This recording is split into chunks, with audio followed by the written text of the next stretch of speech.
Welcome into the DNVR Rockies podcast brought to you by DraftKings Sportsbook. Now, when you use promo code DNVR, new customers can make any $5 NBA moneyline bet and get $200 in free bets if your team wins. That's code DNVR only at DraftKings Sportsbook, an official sports betting partner of the NBA.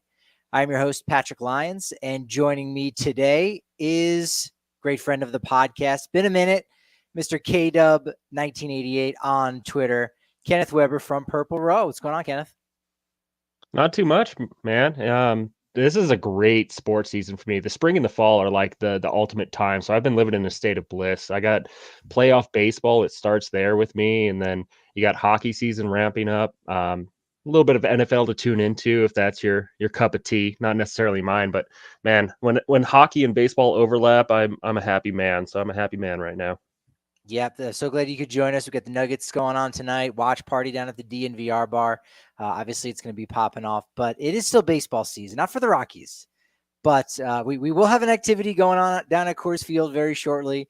If you've got some golf clubs and if you got a ticket to that event, we'll have to talk about that another time. But this year, first question right off the bat, you started getting credentialed and you started showing up at Coors Field. Already was writing some wonderful articles for Purple Row the last couple of years. But how was that transition like, actually being there, getting to hang out with Bud Black, being in the clubhouse? Did that kind of take things to the next level for you? It's awesome to be there and be a part of it. There's definitely, the pleasure of being in the ballpark remains the same for me, because once you're just absorbed in the game and involved in that atmosphere, it's still just, being around the game you love and just kind of indulging in your passion. So that mostly was my baseline, and it stayed the same way. I think, getting to have the face-to-face interaction, getting to get to know guys personally and find, some of their character in their conversations and their dialogue. That was the interesting part. That was the new part, and that's just something that you keep on building with, and that's how you cover the team as best you can. So overall, it was a blast. I'm glad I was finally able to get out there. That's awesome. Yeah, the diehards right now, obviously, they're jonesing for some more baseball back in Denver, but there are some Rockies, if you squint, in action in the Arizona Fall League, of course. Have you been keeping an eye on this a little bit? Is it really just all about Zach Veen right now? And anything you get from everyone else? What has been your take so far with the Salt River Rafters and the 8 prospects? I'll put quotes around it since Peter Lambert is there and he's on the 40 man. What's been your take on the AFL so far this fall? Yes. So we do the Pebble Report over at Purple Row. That's something that I've been covering all season, and we still have that going on every Monday, and it's covering the Arizona Fall League. When you talk about the Rockies farmhands that are there, it's hard not to start with Zach Veen. Not only because he is a number one prospect, he is electric, and we saw that in a brief glimpse on the national stage with the Futures game. But he has been arguably the best position player in the Arizona Fall League so far. He took home player of the week honors in the first week. He runs like a madman. Like the stolen base totals that he puts up is a minor league Ricky Henderson relative to the common day that we play in. So, it's hard not to start boasting about Zach Veen, because everywhere he goes, he's that impressive. But there's some other good takeaways, especially on the position player side with Grant Levine. Levine can hit. The power's not fully there, but he's showing he can hit against higher level competition this year with Double-A and now the Arizona Fall League. So you get to see some glimpses with Bernabel. He's a young guy, kind of like Tovar was last year, but you're seeing those flashes of potential. But right now, Veen and Levine, that's a pretty good starting point that the Rockies are putting out there with the Rafters.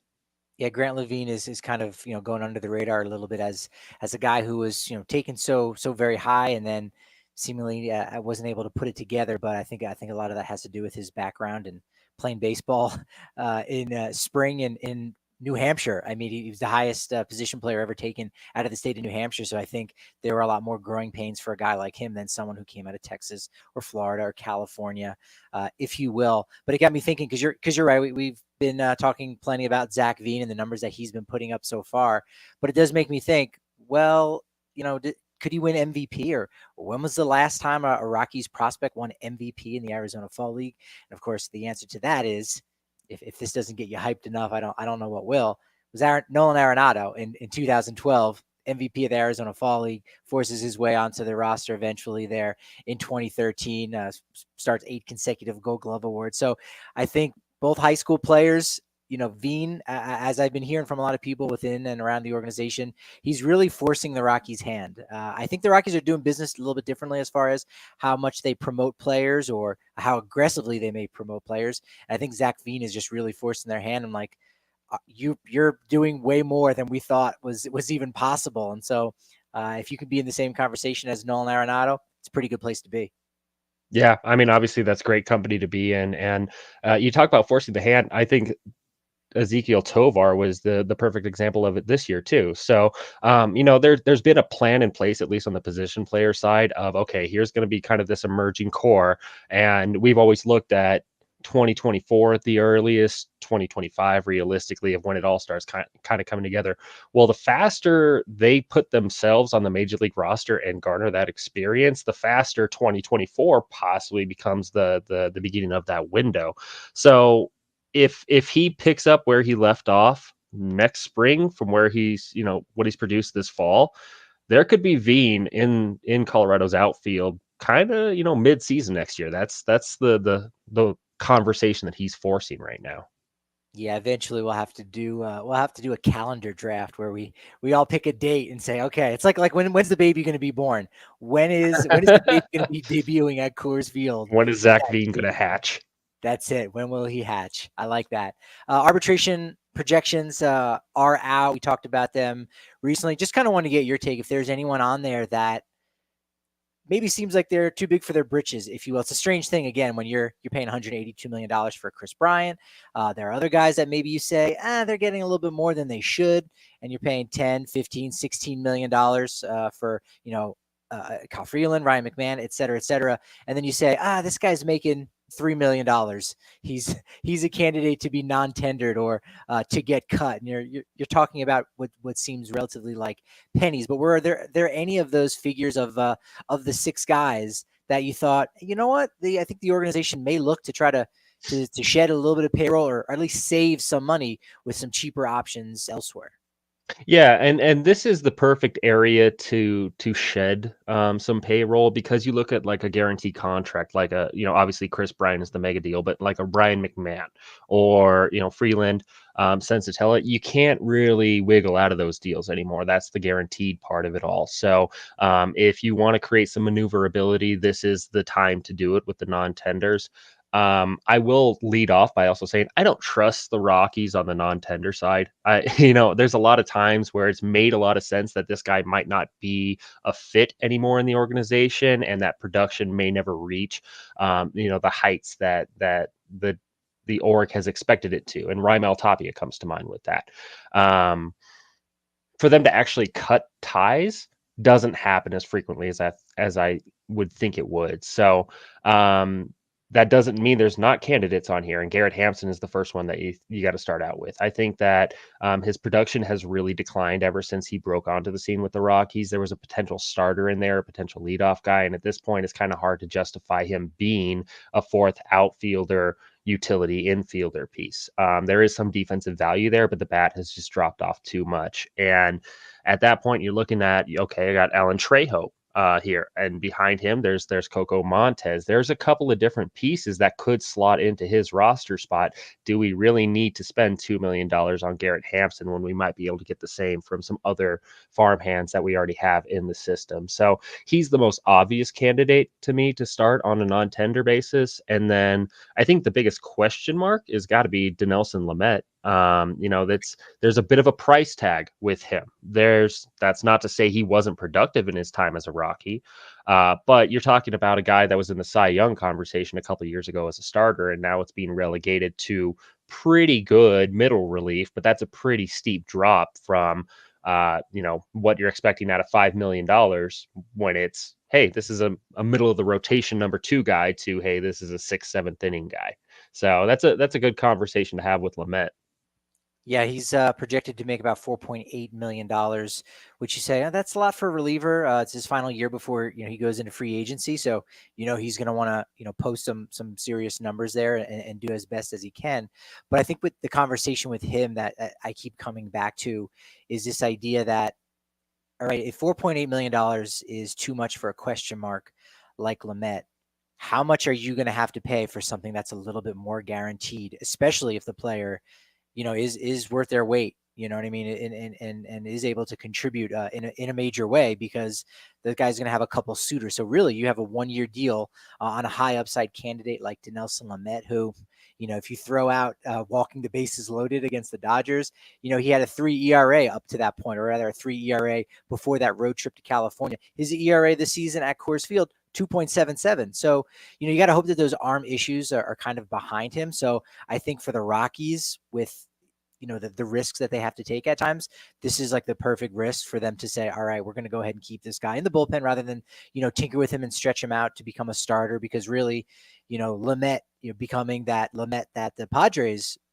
got to see in 2020, that may not happen until 2024 or maybe 2025, because of the time that it takes maybe for him to get, reacclimated to it. So I think a spot will be in the bullpen. But I really think he'll be around. It wouldn't be entirely shocking, but my money on is on them probably to pay for that higher upside candidate at 4.8, give or take. Yeah, no, I completely agree that there's a lot more pros than cons to keeping Lamet on the roster. He's performed well enough. I think there is the possibility of him kind of being that spot starter as well. We asked Buddy Black about that during the season, and he wasn't necessarily in the conversation, especially after the Sensatella injury happened. They're trying to piece together the rotation. Uh, Lamet always remained a possibility, but he was never really talked about seriously as being plugged in as a starter at this point. But you have a previous track record. You know he can start. It's just a question of what this pitcher is now, how much of that is going to translate into the starting rotation. So I think that they'll keep that door open as, possibly getting some spot starts as the situations arise, but he's good enough out of the bullpen. And you made a great point that, okay, what is he relative to the alternatives on the open market? Is it going to be that much more affordable to go out and replace Lamet? And are we going to get the same level of production? Probably not, especially at that price. And then I think another factor into this is there's not a whole lot of people really pushing for that spot. This isn't a Tampa Bay where there's a high churn of relievers always coming up through the system. So there's some job security baked into it. You also have Tyler Kinley, who's another arbitration eligible player.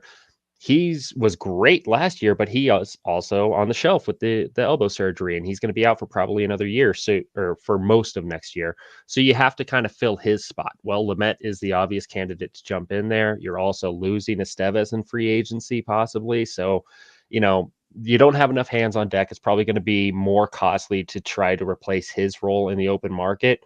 Why not just do the smart move and keep him around at that 4.8 price tag? And maybe you'll get some starts along the way too.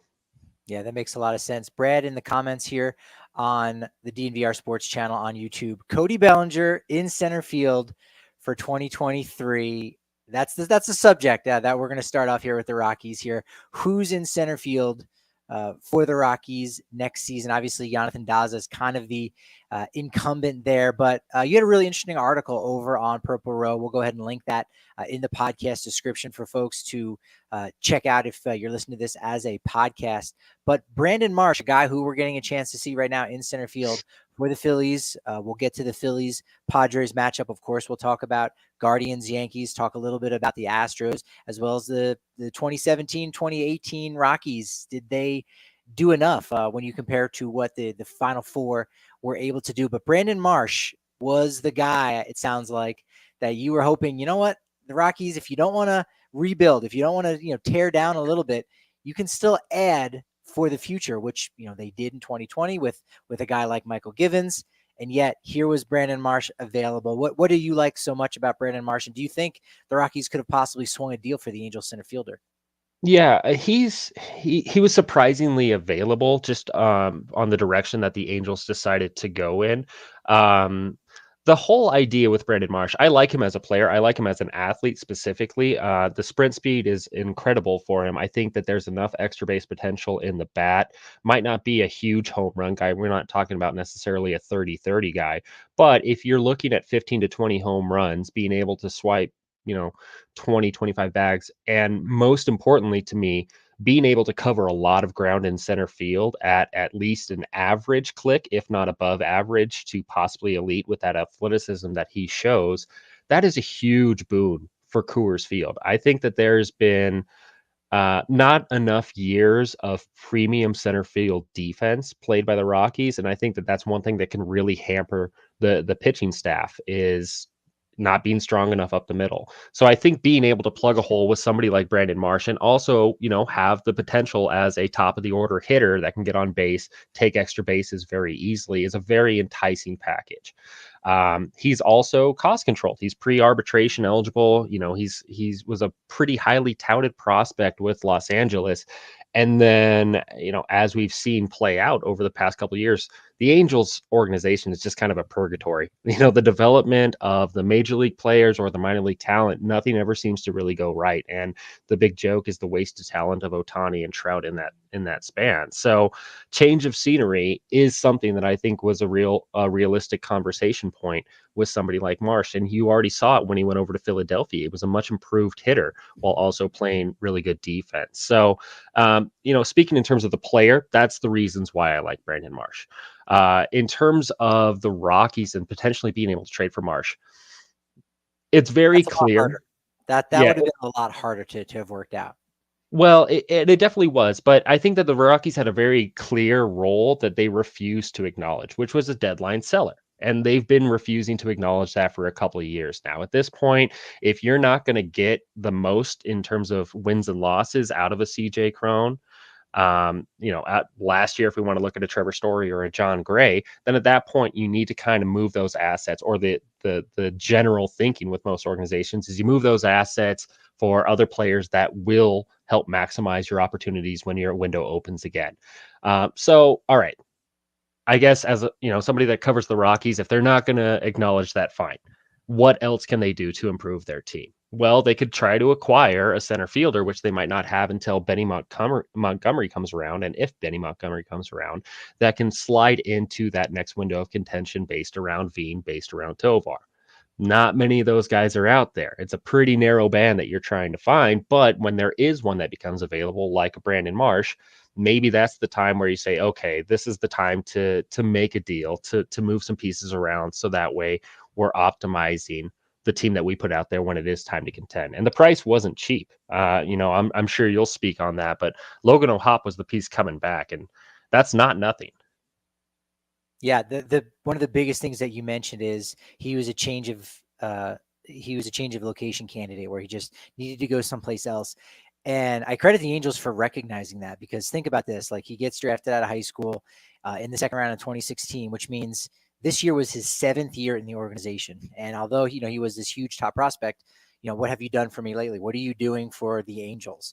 Wasn't a ton. So, I think the Angels recognize, well, we could hold on to this guy for 2-3 more years, see if he can kind of figure it out and maybe become 3/4 or half the player we expected him to become, or we can actually kind of sell now where he's at, 75 cents on the dollar, if you will.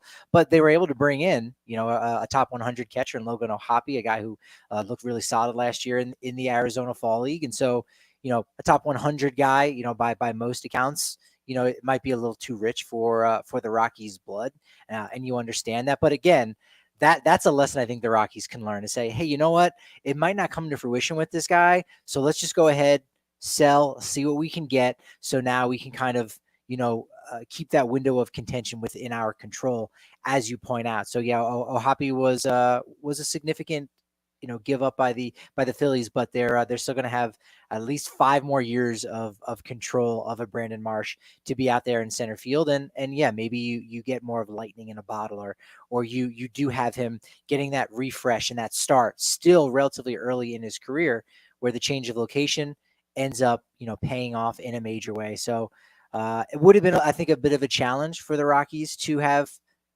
possibly beaten the Phillies offer. But at the same time, you never know who the Angels would have possibly been interested in. Maybe it's a package of players, rather than saying, well, Drew Romo maybe is the most similar, comparable player to Logan O'Hoppe. Do you want to give up Drew Romo? Probably not. But at the same time, in a good game plan, maybe Marsh is more valuable to the organization than a Romo. That being said, we don't live in that reality. Yeah, I mean that's the obvious apples to apples comparison on a deal Right. is swapping Romo the other way. It's I think the side of a good deal is neither side is necessarily happy or feels like they came away winning it, and I think that this Yeah. could be one of those trades because the Phillies could have given up a potential all-star catcher. Now it's easier to do that when you have JT Realmuto locked up and being your catcher, or maybe the Angels just gave away a possible all-star center fielder that was the leadoff hitter that they dreamed of, and they were never able to unlock that potential. So those trades always fascinate me because you get to watch them for 3, 4, 5 years and kind of see who won the trade and see how it all unfolds. But I agree that I think that the Rockies wouldn't have necessarily been able to um, swallow getting rid of Drew Romo because the catching position is just so thin in the organization and so many hopes are pinned on Romo to solidify that area. But when you look at corner infield and you look at basically the corners in general, you have a lot of quantity there and a lot of it is just kind of trampling each other for such few spots. So maybe you're able to balance out the organization a little bit better. Maybe you look at Grant Levine, who is really popping off along the way. Not sure how much Aaron Schunk necessarily entices Los Angeles, but if he's able to be included as the third best player in that deal, well, he's no longer blocking Bernabel, who, all of this is behind McMahon in the first place. So I think there was a little bit of clarity that could have come to the situation with the Rockies moving out a few corner pieces, and that would have been possibly enough for Los Angeles to swing a deal. Then at that point, you're solidifying up the middle while clearing a path for some of those corner guys that you have in the system. It made sense at the time, but hey, we're not there in those conversations, so who knows how realistic that type of package actually was.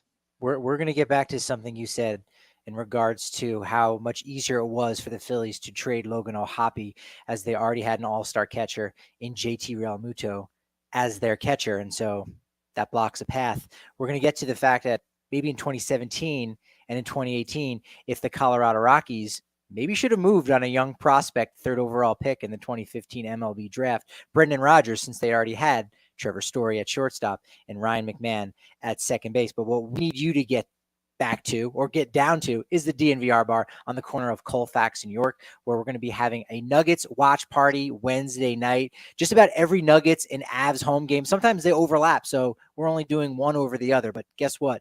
If those teams are playing, if the Broncos are playing, it's going to be an awesome watch party. You're going to get extra raffle tickets if you are a member to the DNVR.com, now only 50 cents for your first month. If you want to get an annual membership, you'll get a free shirt from DNVRlocker.com. And that membership is also going to get you price breaks when you buy tickets on DNVRlocker.com to any of our Broncos tailgates, the Nuggets party bus that we've got going on, any of our golf events, things of that nature. It's great. And maybe the biggest thing, even if you're just looking at this from the financial perspective, you get 15% off your tab at the DNVR bar. That in and of itself is giving you more of the bang for your buck. Look, the Broncos might not be giving you a big bang for your buck, but Broncos Country Pale Ale is definitely doing that because it's made by one of our favorites, Breckenridge Brewery. The Colorado Broncos Country Pale Ale shows off the colorful Colorado legacy with that Orange Crush logo and the 100% Colorado ingredients. I love it. It's all in-house, or it's all in-state.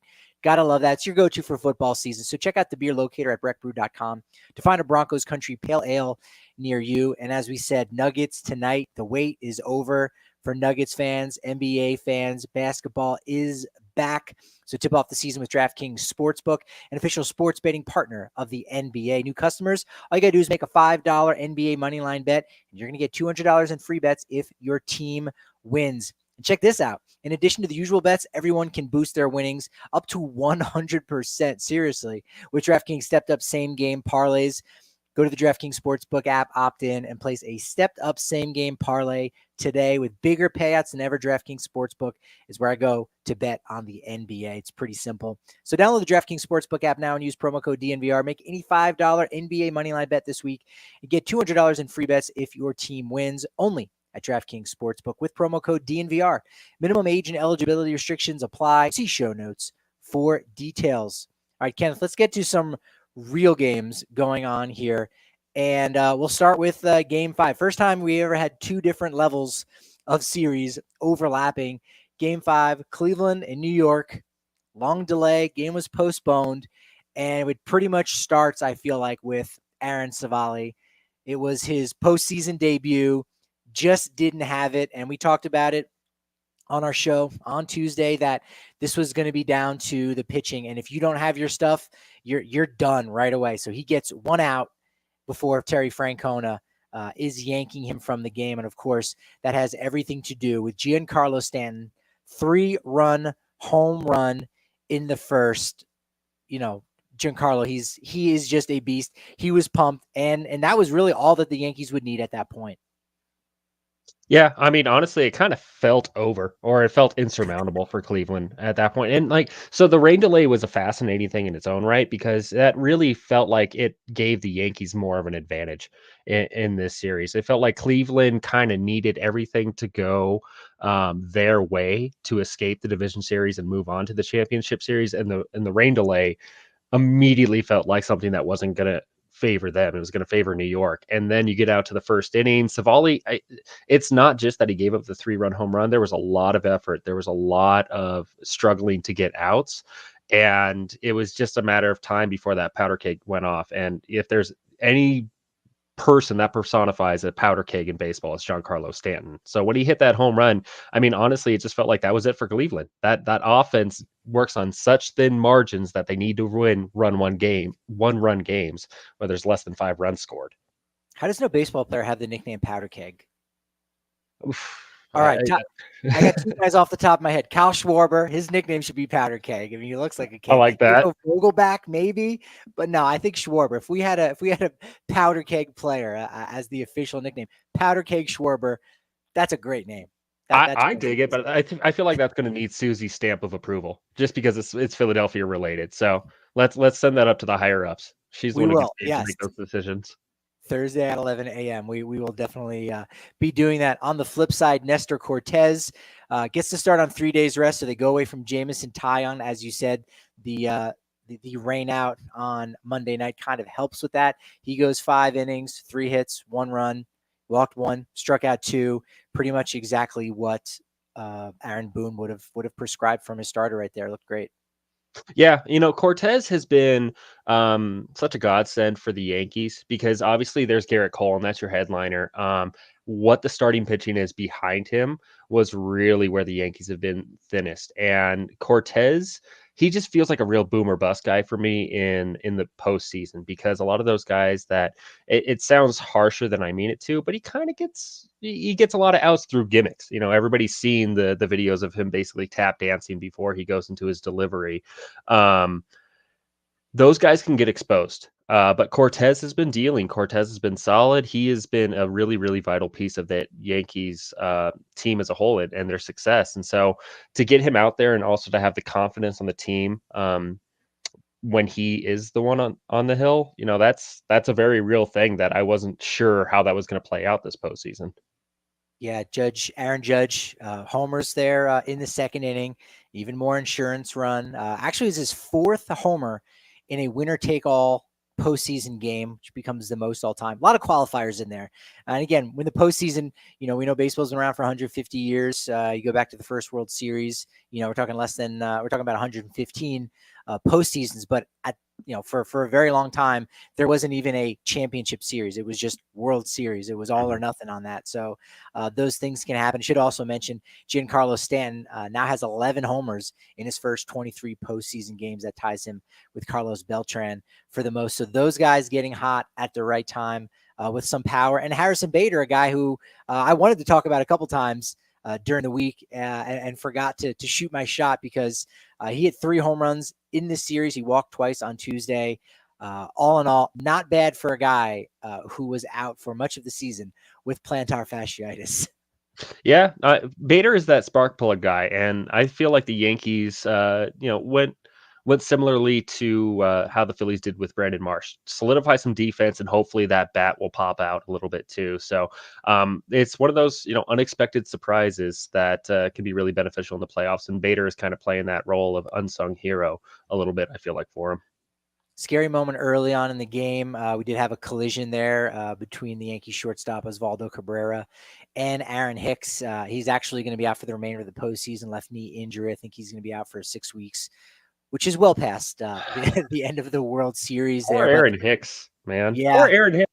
Just always, he's always going out on the shelf for extended periods of time, and he's one of those guys where it's like I remember watching Aaron Hicks play. He was amazing when he was on the field, but then he just like disappeared for 3 years, and then he came back and he was really good again, and then he disappeared. So it's the latest misfortune in Aaron Hicks's career. yeah, and it's unfortunate for the Yankees because they weren't able to figure out their shortstop situation with Isaiah Kiner-Falefa, IKF, if you will, and they go with the young guy in Cabrera, and you got to think, how much did that have to do with Hicks, who played a little bit in left field this season, but a lot more in center field, and so those two guys coming in together in the collision, not very good. Hicks is sort of a player that in the last 2 years or so, I've kind of eyed because his contract, isn't too much. It's maybe more on the significant side for the Rockies, but he's Mhm. sort of a guy that I imagine if the Yankees want to go ahead and shed some payroll, they might even include a prospect if you want to send him Colorado's way. What are your thoughts on a guy like Aaron Hicks, either in center or just in the outfield mix? As a guy to rely upon the next couple of years, as he's not making a ton of money, and maybe even less if the Yankees want to pay down that deal. Yeah, I think that's a pretty wise decision to be able to pick up a professional hitter like that. There's a bit of a poor man's Michael Brantley to him. You might not have the sheer athleticism that he displayed, in his time with Minnesota. You put him in a large outfield, Coors center field, you're probably asking for too much trouble.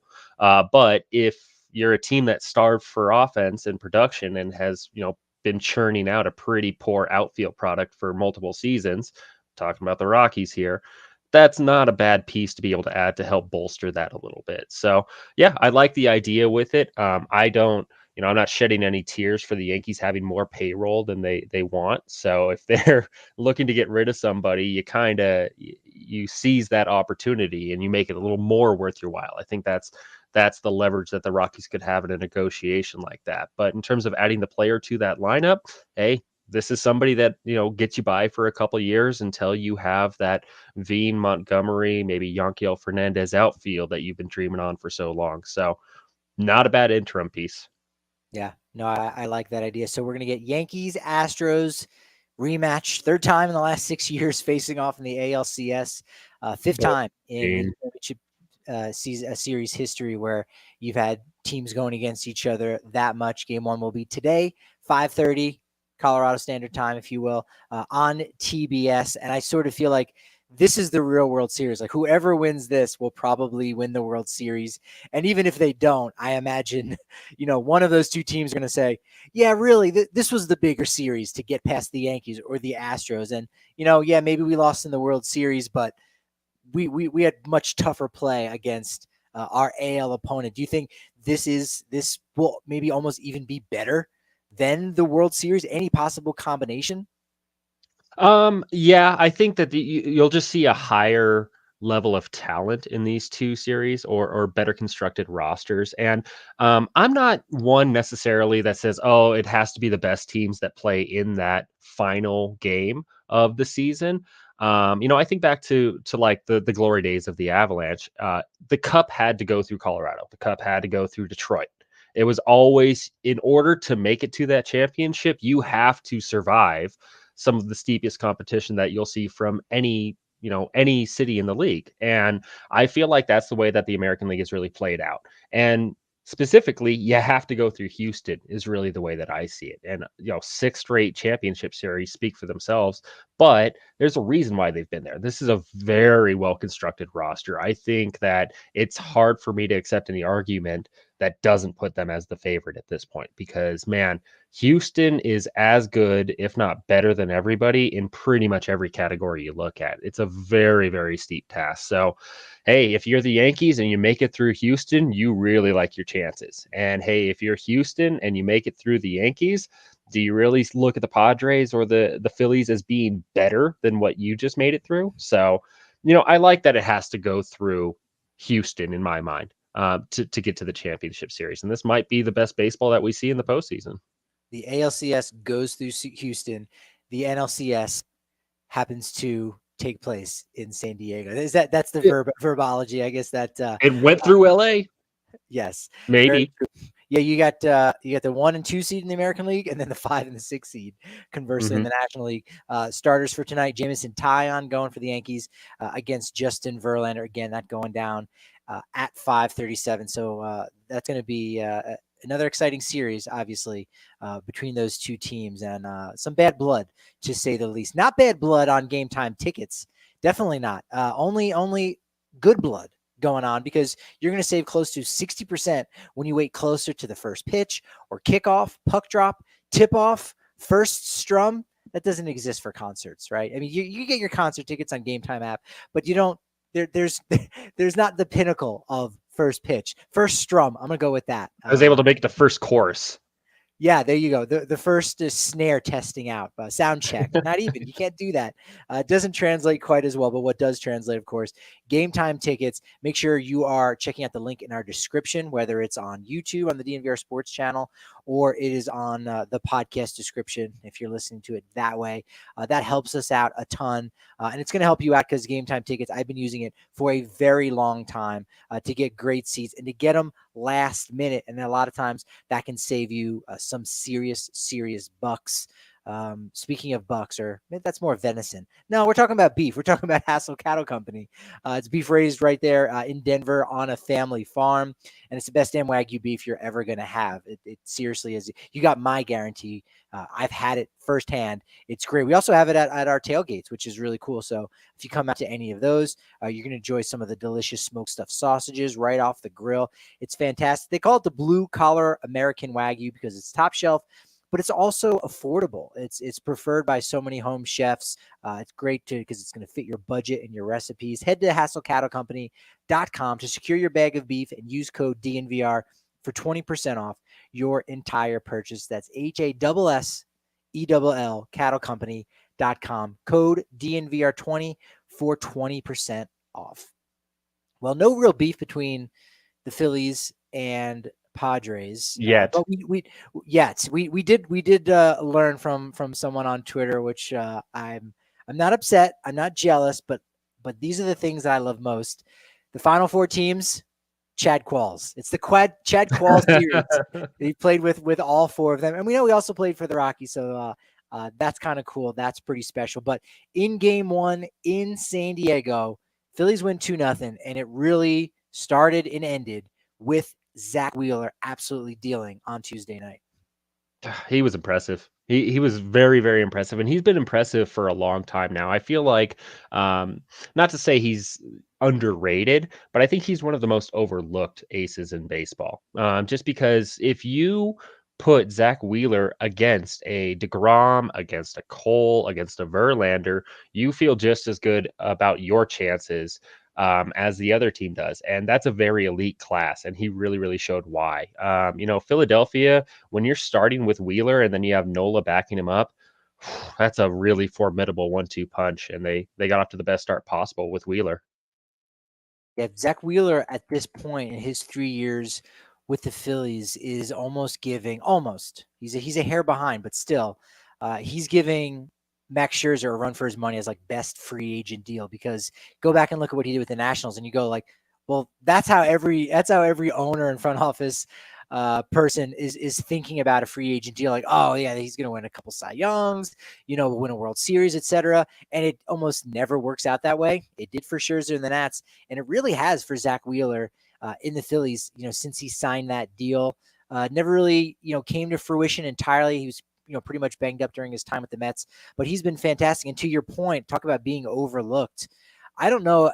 I didn't really think it was that close between Corbin Burnes and Zach Wheeler, because last year for the NL Cy Young Award, it seemed like it was Corbin Burnes's Cy Young Award to lose. Like he started his season not walking anybody, and so I think all eyes were on Burnes for so many reasons.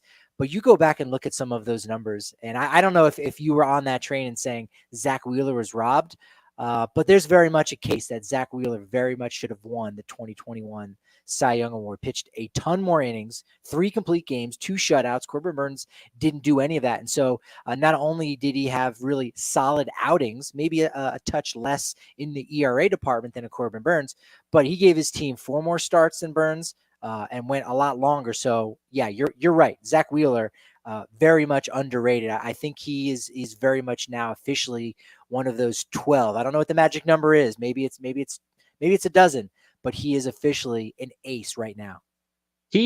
So to touch on the 21 Cy Young debate, I don't think that there was a wrong choice, is the way that I keep on looking at that. And it's definitely a conversation of quality versus quantity a little bit, because there was such a drastic disparity in innings pitched. You have 167 for Burns and 213 for Zach Wheeler.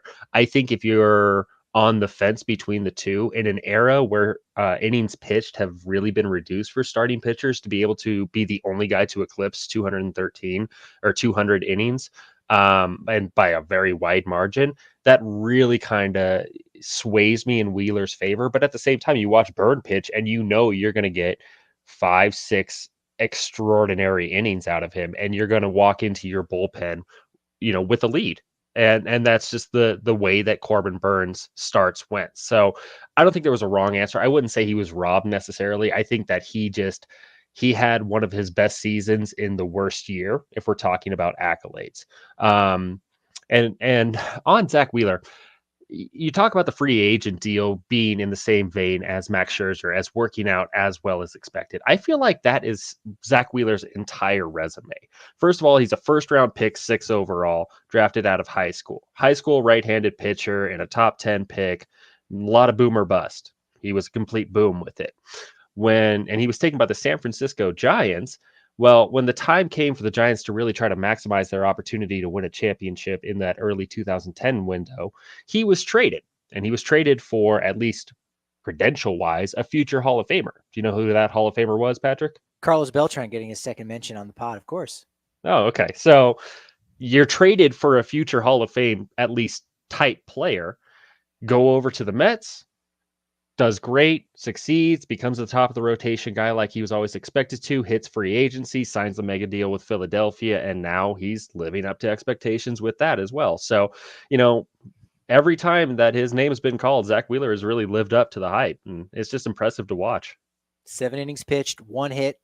Didn't give that up until Will Myers in the 5th inning. Walked 1, struck out 8. So not bad. Yu Darvish was fine too. 7 innings pitched, give up 2 runs, but they were both on solo home runs. The first, of course, was Bryce Harper. He got robbed of a hit earlier in the game by Jake Cronenworth. Smashed a ball there in an area that will be a base hit probably in 2023. But he gets it started off. The great thing about this image, this is not a home run swing. Look at how he finishes. If you saw this picture, you would say, what's the result? There might be some people who say, I think the shortstop probably ranged out into shallow left field. When you say, there's a chance this goes to the shortstop, wouldn't you say? That has fly ball down the left field line. Will it stay fair? Not necessarily for distance, but like maybe that ball's going to drop in. Maybe he'll get a knock in between the triangle from left field, third base, and shortstop. Yeah. But then you realize that Bryce Harper is man's game, and so that ball ended up traveling 365 feet instead. Yeah, he's got big boy power, and he has since he was, I don't know, 12 years old. Amazing. So third straight game with a home. Only Gary Matthews ever did that with the Phillies in the same postseason back in 1983. So that got me feeling pretty hyped because we did a home run derby draft. I don't know if you saw that yesterday, Kenneth. Between Susie and I ended up getting Bryce Harper, Manny Machado, Juan Soto, and Alec Baum as my guys. Whereas Susie ended up getting a lot of Phillies: JT Realmuto, Kyle Schwarber, Rhys Hoskins, and Jake Cronenworth. So. Well, I'll get your take off air on that. So I felt good. I was up 1-0, and then Kyle Schwarber goes and pretty much hits one in the Pacific Ocean there in the second deck at Petco Park. He's, I imagine someone he should come out tomorrow immediately. If you can get a shirt printed up in 24 hours, which I'm sure he can. He's got those means.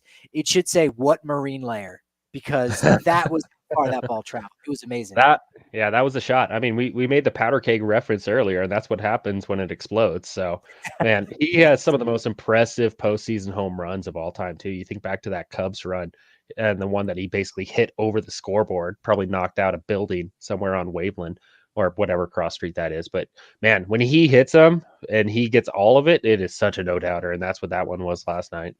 he's kind of been the rallying guy. You thought that when the Phillies got Bryce Harper, you're like, he's going to take him to the next level. And I think that's still true.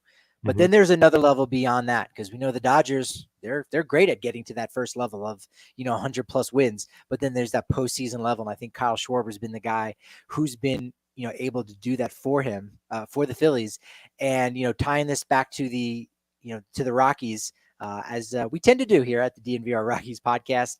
I couldn't help but think, being down there in Scottsdale in spring training when all these deals were happening after the lockout had ended, that, the Rockies invested $182 million in their outfield, got one guy, Chris Bryant, whereas the Phillies invested $179 million and they got two guys. So they spent $3 million less, but of course, it wasn't like spread out over 7 years. You also have Kyle Schwarber and Nick Castellanos playing at the exact same time. So the Rockies are paying $26 million annually to one guy out in left field to try to help fix their power issues, whereas the Phillies invested $40 million annually over the course of 4 seasons for Kyle Schwarber and Nick Castellanos. And you begin to kind of see, hey, some teams are playing chess while others are playing checkers. Yeah, it was a bit of a head scratcher. I mean, just looking at the Bryant deal in the first place, that's a very long commitment. So there's plenty that we're going to be talking on over the next couple of years when it comes to Bryant in particular. But then you look at the Phillies, and the downside that was evident with those two deals was, hey, how is Schwarber and Castellanos in the outfield going to look? Because that's not necessarily a strong corner outfield alignment. Is their bat going to outweigh some of those problems? And, with Castellanos, it was a bit of a mixed bag for most of this year. But when it came to Schwarber, I mean, he's been kind of everything you expected him to be in the first place. And, if you talk to a Rockies fan, is there anybody whose profile and swing is built for Coors more than Kyle Schwarber? Like, it just would have been so much fun to see what he could do in Coors Field for 3 or 4 seasons. And I think, maybe the conspiracy theorist in me just thinks that they didn't go after Schwarber just because they wanted to protect the infrastructure of the party deck and just not allow him to pepper the right field stands the way that we knew he'd be capable of. But he would have been so much fun to watch in Colorado. Marty points out in our chat here on the DNVR Sports channel, talking about a canopy for the rock pile, so you don't get too bad of a sunburn. Maybe that's why. Maybe there's some more Coors renovations coming, and they're like, well, you know what? If we're going to get a canopy for the rock pile, we can't sign Kyle Schwarber. He will very easily damage that. So, Marty, maybe you're onto something here. We could have ourselves a conspiracy theory. Jose Alvarado, gets the final 3 outs. Tying run comes to the plate. As he walked one, but it was a quick game. 2 hours and 43 minutes, 4 total hits. Pitchers duel. Hey, that's all right. They play again today. Game 2, 2:30 on Fox Sports 1. Aaron Nola versus Blake Snell. You got a feeling one way or another? Obviously, it's somewhat of a must-win for San Diego. It is. And you know what? Blake Snell has kind of looked like that 2019 World Series Blake Snell in moments. So this is a very intriguing pitching matchup. And, you talked about the bad blood not existing. He did knock out Harper there for a little bit. So there is a storyline, at least with Harper versus Snell. But yeah, I mean, San Diego, if they go down 2-0 at home and then they have to go to Philadelphia, that's a pretty tough mountain to climb. So it's going to be interesting to see. Would be. We're going to see some history tonight, more than likely. We'll see what happens. So long as Austin Nola, Padres catcher, is in the lineup. This is the 7th time two brothers have faced off in the postseason. Last time was, quick math, 25 years ago. The Roberto Alomar and Sandy Alomar Jr. For Baltimore and Cleveland in the 1997 American League Championship Series. But what's unique about this matchup of two brothers, Aaron Nola and Austin Nola, is all others, they were position players. So this will actually be the first time that a brother will be pitching against his brother in the postseason. So you got to really hope for Austin to be in the lineup. Phillies have their lineup, but not the Padres. That would be cool. I really love to see that. I mean, you can't not put him in the lineup. Like, I understand that it's the postseason, but it's not like Austin Nola is just this kind of waste of space on the roster. Like, there's a bona fide reason to put him in that starting lineup. And I'm just looking forward to the camera shot of the two parents being completely torn on what to do. And then, somebody comes over on the sideline interview and they're like, we're just happy either way. We hope they both have fun and nobody gets hurt. We just hope one of them can beat the Yankees or Astros. That's We really look forward to seeing one of them move on. yeah. Yeah, it's like, hey, they're good. They're like, we're going to the World Series, so we're pretty cool. Like, I mean, Mm-hmm. we don't have to worry about it. We've got parents on the Padres side, on the Phillies side. They're stressing. We're good. We've got our bags packed. We're They ready to already go. hedged their bets. Oh, they're totally good. Exactly. That's why you want to have two boys for that reason. No, I saw his dad. He was wearing the Nola. He was wearing. They're both Nolas. He was wearing the Phillies jersey underneath with an open Padres on the outside. So he's smart because he's in San Diego. So you want to show the brown on the outside with the Philly on the inside. Definitely think that will more than likely end up getting flipped around. We did have a few other things that we wanted to get to today, and the one thing I think we probably want to touch on again, since we're talking about the Rockies, is trade deadline activity, because in 2017 and 2018, the Rockies did some things, as they should. They were, looking to head to the postseason. They did. And, those guys contributed. I think everyone that they brought in, they very carefully, vetted and said, this guy has to be like this perfect fit. And I think they were. I think they all did their job well. In 2017, you had Jonathan Lucroy and Pat Neshek, both guys who were free agents after the year. And then in 2018, they got Drew Butera and Sungwon Oh for the back of the bullpen in trades. They also brought in Matt Holliday. So, maybe that's 2.5 on average that they brought in. But at the time, did you think, Kenneth, just maybe the Rockies needed to have done more with this trade deadline?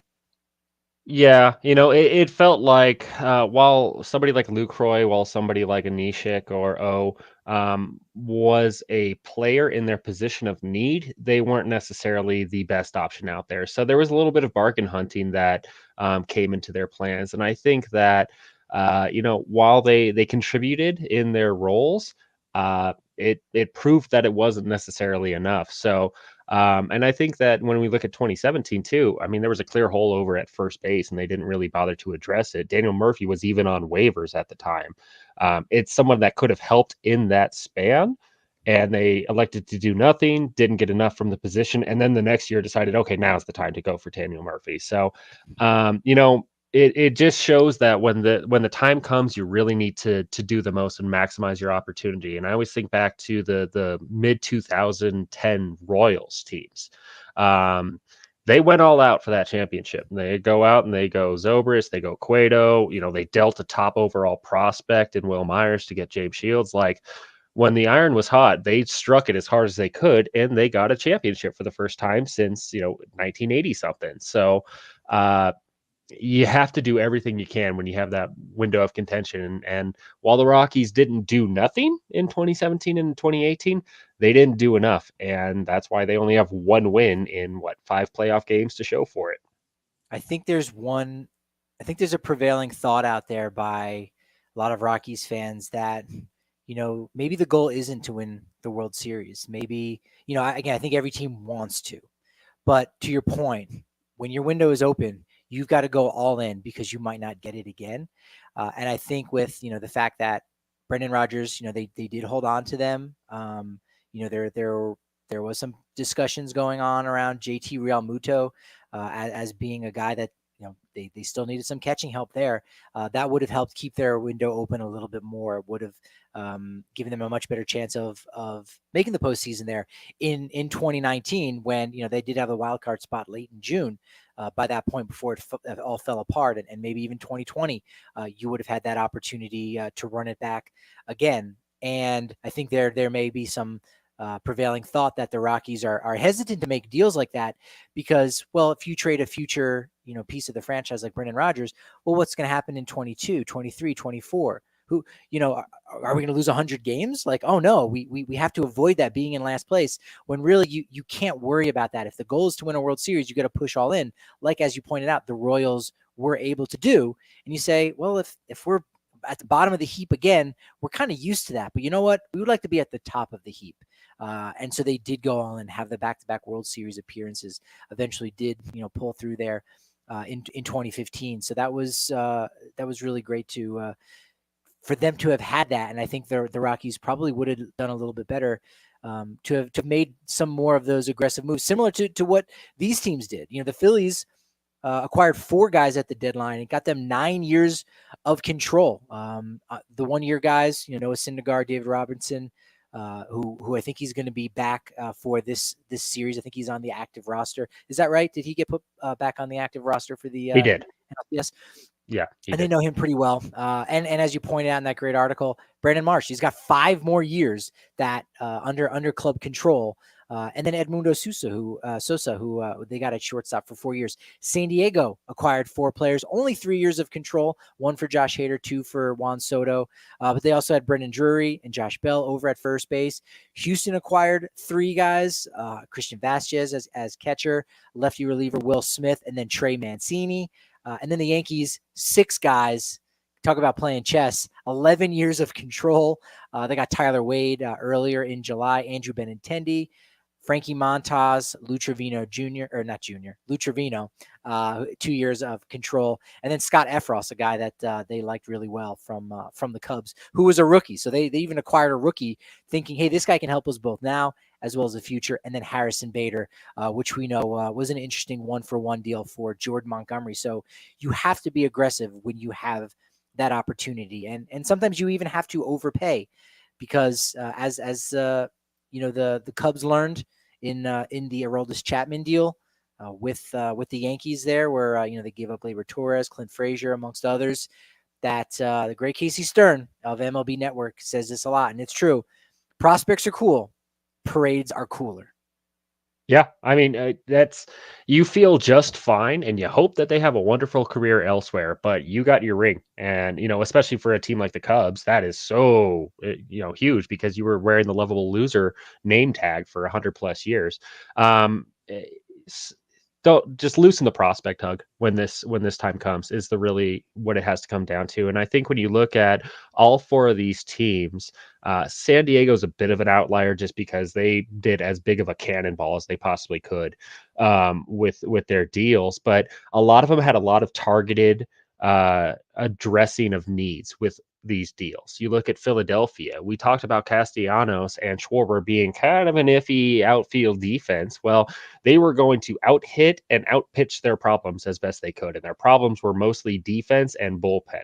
Well, you added David Robertson, all reliable a little bit to help solidify that bullpen. You complement that starting rotation and possibly give a little bit of help to the bullpen in the postseason with Noah Syndergaard. And then you go out and you acquire Brandon Marsh and Edmundo Sosa specifically to help that defense be just a little bit better. So you're trying to round yourself into as formidable of a contender as you can. I think Houston has very little areas of need, but going out and acquiring a backup catcher, and Christian Vasquez, a pretty good catcher, you're preparing for if something goes wrong. And, Christian Vasquez is a fine piece for it. Left-handed piece in Will Smith. I think it was Susie that said that Houston won the Trey Mancini deal because they needed some likability. And I don't disagree with that, actually. But, Mancini is a good piece, too. He is somebody that can make an impact in a series in one single at-bat. And then the Yankees are very similar to Houston, I think, where they were able to address some areas with not necessarily the biggest splashes, but they were able to solidify their roster. While also, you look at a New York and a Philadelphia, they don't necessarily have all of these pieces because they've cashed them in over the years to get to this point in the first place. So you make deals with what you have on hand, and then if it comes back to put you in a tougher spot down the road, you address it down the road. And that's why both of these teams are facing off in the championship series for the 3rd time in 6 years. Yeah. You need a guy in the 9th inning to close, and you also need somebody in the front office to close those kind of deals to get them done to make your team a little bit better. Well, we know the team over at Purple Row is still strong, and you got any good pieces coming up? We'll go ahead and link that Brandon Marsh piece, which I thoroughly enjoyed. So click on that. Give a little love to Kenneth. Anything in the pipelines coming up? Yeah, I've been kicking the tires a little bit on further elaborating that conversation about Brendan Rodgers, and not necessarily, hey, you could have traded him back then for a Real Muto, but there's a broader picture of, okay, when are the Rockies going to compete again? And is Rogers a part of that? Or could using somebody like Rogers help increase your chances when your window does arise? So that's kind of what's in the hopper for me right now. Yeah, considering he only has 3 more years of club control. It seems like he just got here, right? It's 23, 24, 25. Then he's in free agency. So lock him up or see what you can get. So, those prospects, when they do arrive, are going to be there. And also make sure you're checking out Kenneth over on the Purple Row feed there, doing a really good job on the Pebble report there with our guy, Justin Wick. We'll have to have him on. I know he's down there covering the Arizona Fall League, getting all the inside scoop on everything with that. Yeah, he's been the hitting instructor for Zach Veen and Grant Levine, so he's a little preoccupied right now. But we'll see if we can pry him away from his responsibilities. He's doing well for a former lefty reliever Yeah, in the hitting coach perspective. I never would have guessed it. You know what I it's mean? weird how it works out, but his knowledge as a pitcher translates into making hitters better, I guess. I think, and I think he just knows what a really good swing against his pitching looks like. Says, all right, of the 18 home runs I gave up this season, here's what the guys were doing really well. So you know what? Maybe it may actually work. I think we could have Rockies are looking for a new hitting instructor. We may need to go back at some of the worst relievers in Rockies history because maybe they will be just as successful on the hitting coach. Super producer Kale says, John Elway has an elite eye for defensive backs. There's something here. There very well could be something here. I don't know. I like it. I like it. Learn from my mistakes so we can make ourselves better as a whole. I dig That's it. that. That's it. Well, we make no mistakes on Twitter at DNVR_Rockies. At Patrick D. Lyons is where I'm at. Make sure you're following Kenneth as well at KDUB 1988 on Twitter. This has been fantastic, Kenneth. We had more business to get to. We've got more momentum, so we'll have to have you back on again this Until we offseason. meet again. Until we meet again. But unfortunately, you know what they say about momentum. It's only as good as your next show. So we'll talk to you tomorrow at 11 a.m.